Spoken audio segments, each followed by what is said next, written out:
கர்த்தர் நல்லவர், அவருடைய கிருபை என்றும் உள்ளது. ஹalleluya. தேவனுடைய நாமம் மகிமைப்படுவதாக. ஹalleluya. தேவன் அருளிய மினிஸ்ட்ரி மூலமாக உங்களோடு தொடர்பு கொள்வதிலும் இந்த மகிழ்ச்சி அடைகிறோம். இன்றைக்கும் இந்த நாளிலும் தேவன் நமக்கு கொடுக்கிற வார்த்தை ஏசாயா 41 அதிகாரம் 13 வசனம். உன் தேவனாய் இருக்கிற கர்த்தராகிய நான் உன் வலதுகையை பிடித்து பயப்படாதே, நான் உனக்கு துணை நிற்கிறேன் என்று சொல்லுகிறேன் என்று கர்த்தருடைய வார்த்தை சொல்லுகிறது. ஹalleluya. கிறிஸ்துவுக்குள் பிரியமானவர்களே, கர்த்தர் சொல்லுகிறார், பயப்படாதே, நான் உனக்கு துணை நிற்கிறேன் என்கிறார்.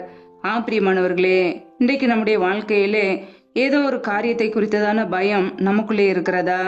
கர்த்தர் சொல்லுகிறார், பயப்படாதே என்கிறார். நீங்கள் ஒருவேளை பயந்து போய் இருக்கலாம், பயப்படுகிற ஒரு சூழ்நிலையில இருக்கலாம்.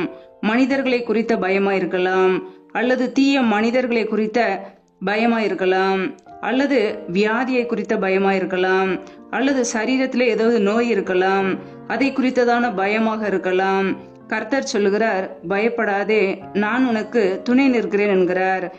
பிரியமானவர்களே, நம்முடைய வாழ்க்கையிலே பயமானது வேதனை உள்ளது. ஒருவேளை சத்ருவானவன் பயத்தை கொண்டு வரலாம், மரண பயத்தை கொண்டு வரலாம், அல்லது தீய மனிதர்களை கொண்டு வரலாம். நம்முடைய வாழ்க்கையில ஏதோ ஒரு காரியத்திலே பயம் வரலாம். பயத்தை கொண்டு வருவது பொல்லாத சத்துரு. நம்முடைய தேவனாகிய கர்த்தர் நமக்கு பயமுள்ள ஆவியை கொடாமல் பலமும் அன்பும் தெளிந்த புத்தியுமுள்ள ஆவியை கொடுத்திருக்கிறார். பயமானது வேதனை உள்ளது. ஒரு மனிதனுடைய வாழ்க்கையிலே பயம் வருவென்றால் அங்கே வேதனை இருக்கும். கர்த்தருடைய பிள்ளைகள் சத்ருவுக்கு இடம் கொடுக்காதபடிக்கு கர்த்தருடைய வார்த்தைக்கு கீழ்ப்படிந்து பிசாசுக்கு எதிர்த்து நிற்க வேண்டும். ஹalleluya. மனுஷனுக்கு பயப்படும் பயம் கண்ணியை வருவிக்கும்.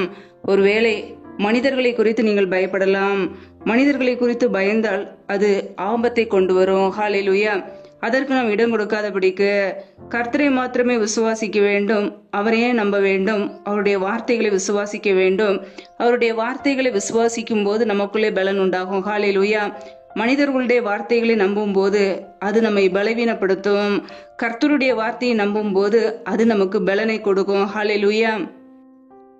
பயப்படாதே, நான் உனக்கு துணை நிற்கிறேன் என்கிறார். நான் உன் வலதுகையை பிடித்து பயப்படாதே, நான் உனக்கு துணை நிற்கிறேன் என்கிறார். பிரியமானவர்களே, நம்முடைய கர்த்தராகிய இயேசு கிறிஸ்து ஒவ்வொரு நாளும் நம்முடைய கரத்தை பிடித்து வழி நடத்துகிறார். அவர் நம்மோடு கூட இருக்கிறார். நம்முடைய வாழ்க்கையிலே பயம் தேவையில்லை. கர்த்தர் நமக்கு துணையாக இருக்கும் போது நம் மனிதர்களை குறித்து ஏன் பயப்பட வேண்டும்?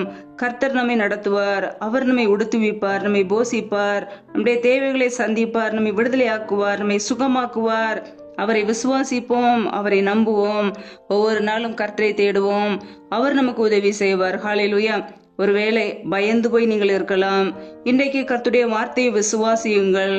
அவர் உங்களுக்கு துணையாக இருக்கிறார். உங்களுடைய வலதுகையை பிடித்து வழி நடத்துவார். ஹalleluya. மனிதர்களுடைய வார்த்தைகளை நம்பாதபடிக்கு கர்த்தருடைய வார்த்தையை மாத்திரமே நம்புங்கள், அவரையே சார்ந்து வாழுங்கள். அவர் உங்களை மரண பரியந்தமும் நடத்துவார். ஹalleluya. கர்த்தர் தாமே இந்த வார்த்தையின்படி உங்களை ஆசீர்வதிப்பாராக. ஆமேன். நம்மை நாமே அவருடைய சமூகத்திலே அர்ப்பணித்து ஜெபிப்போம். ஜெபம். எங்களை அதிகமாய் நேசிக்கிற எங்கள் அன்பின் பரலோக தகப்பனே, மை துதிக்கிறோம் அப்பா. இந்த இரவு நேரத்துக்காக உடைய சமூகத்திலே வருகிறோம். இந்த நாள் முழுவதும் எங்களை பத்திரமாய் பாதுகாத்து கொண்டீரே, அதற்காக ஸ்தோத்திரம். யாரெல்லாம் இணைந்து ஜெபிக்கிறார்களோ ஒவ்வொரு பிள்ளைகளையும் உடைய கரங்களிலே அர்ப்பணிக்கிறோம் அப்பா. ஒவ்வொரு குடும்பங்களையும் பாதுகாத்து கொள்ளுங்க, ஒவ்வொரு குடும்பங்களையும் ஆசீர்வதிங்க. பிள்ளைகள் செய்கின்ற வேலைகள், தொழில்கள், வியாபாரங்கள் எல்லாவற்றையும் ஆசீர்வதிங்க. கையின் பிரயாசங்களை வர்த்திக்க பண்ணுங்க, பெருக பண்ணுங்க.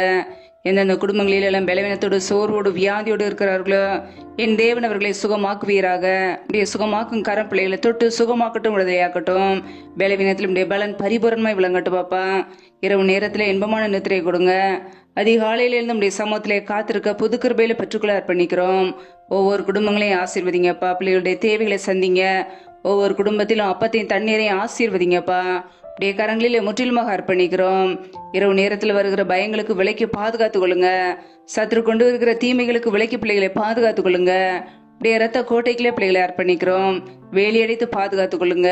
உடைய கரங்களிலே தாழ்த்தி ஜெபிக்கிறோம். இயேசு கிறிஸ்துவின் மூலம் ஜெபிக்கிறோம் எங்கள் ஜீவனுள்ள நல்ல பிதாவே. ஆமேன். கர்த்தர் தாமே உங்களை ஆசீர்வதிப்பாராக. ஆமேன்.